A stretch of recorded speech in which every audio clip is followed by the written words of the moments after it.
going to pass you on straight away to our next stand-up, Sam James. Hello, you alright? Yeah, alright, you enjoying the show? At least you're confident. Bloody hell. Oh, I've been thinking recently about shop names that have play on words in their name. You know, like, have you seen Pie Minister in the SU? Do we know this one? Pie Minister, the pie shop. It just takes me to a happy, special place, these names. Like, my dad lived in Fallowfield about 20 odd years ago, and he reckons there was a Turkish takeaway here called Falafelfield. Which I just think is absolutely magical. Near my Uncle Chris in Macclesfield, there is a Chinese takeaway, God. Takeaway, that was completely unintentional, I'm so sorry. Takeaway called... No, it genuinely wasn't, no. Chinese takeaway called Walk This...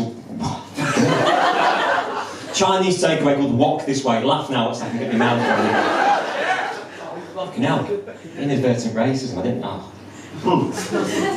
Last one was one which I know half of you won't get, and the half of you that do get it won't find it funny, but I'm telling it to you anyway. Male hairdressers in Middleton, North Manchester, Ali's Barbers.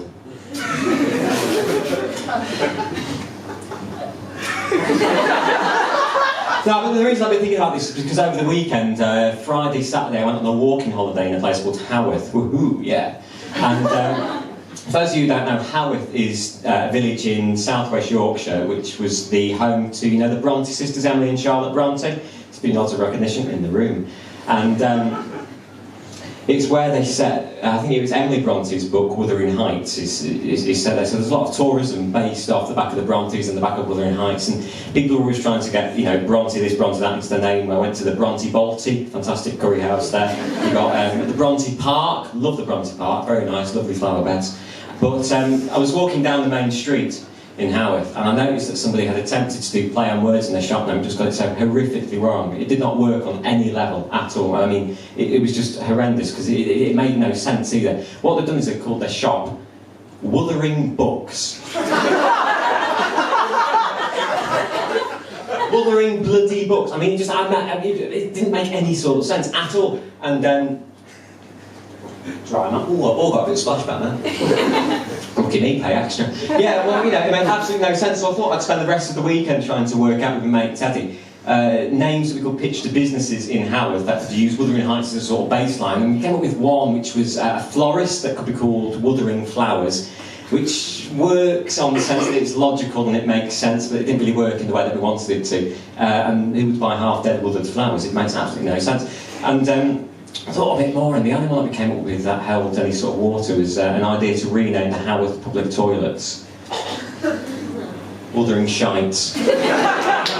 Thank you. That is the punchline for that bit, by the way. I just want to make sure, you know, there's some disappointed faces, because, you know, you always talk about the Brontes, there's going to be, you know, some intellectual punchlines and whatnot. Oh, this is going to be fantastic. No, all I've done is pointed out that the word shite rhymes with the word height. So, thank you very much for that. Plundered the depths of comedy there. Should we plunder even further? Should we plunder? Yeah, there we go. What do you call a man with a seagull on his head? Anybody? Cliff. Cliff, thank you! What do you call a man with a spade in his head? Doug. What do you call a man in the sea?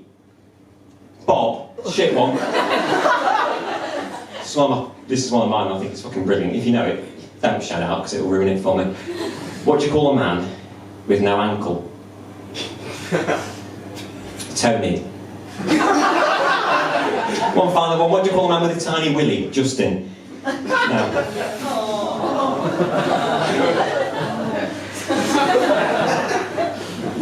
Thank you. One last final thing before I go. I went to my mate's birthday. It was, you know, that first week in August, and it was literally, to remember, 25, 30 degrees every day. Beautiful, beautiful couple of days. And we went to a pub beer garden, just the two of us. And, you know, it was nicely planted, much like the Bronte Garden in many ways. And, you know, there wasn't a cloud in the sky, absolutely fantastic. It was beautiful, beautiful and warm. And we thought, you know, we can't keep this to ourselves. So, you know, we text a few people. Text, yeah, no, a message, I should say, WhatsApp. And yeah, we We messaged a few people, and a few more people turned up, and they messaged more people, so more people turned up, and by about 4 o'clock it was like a fully fledged high school reunion, and it was a beautiful atmosphere, really, really pleasant and joyous and whatnot, and the landlord brought out the karaoke machine, okay, and everyone was getting up, giving it all, you know, singing along with all the songs, songs that are shit, but they're fantastic, like Amarillo, you know, Amarillo, Tony Christie, terrible song, but it's fantastic, it just works perfectly. And it was just a beautiful, beautiful, beautiful time. And this girl turned up who we do know. She's she looks like she's got very heavy jowls, you know, very downturned face, you know, like that. As my grandma would say, looks like a bulldog that can piss off a thistle. You know? And just got a very negative aura, and she thought it would be a good idea to follow My Sweet Caroline, the song, not the person, with her rendition of the Florence and the Machine song, We All Have a Hunger. Okay?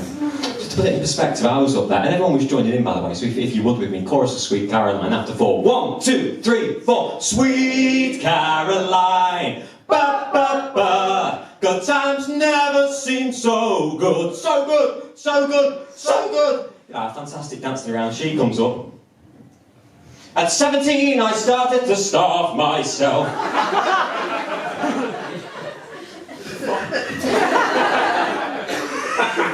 Oh, my feet just want to dance. Ladies and gentlemen, I've been Sam James. Thank you very much. Good night.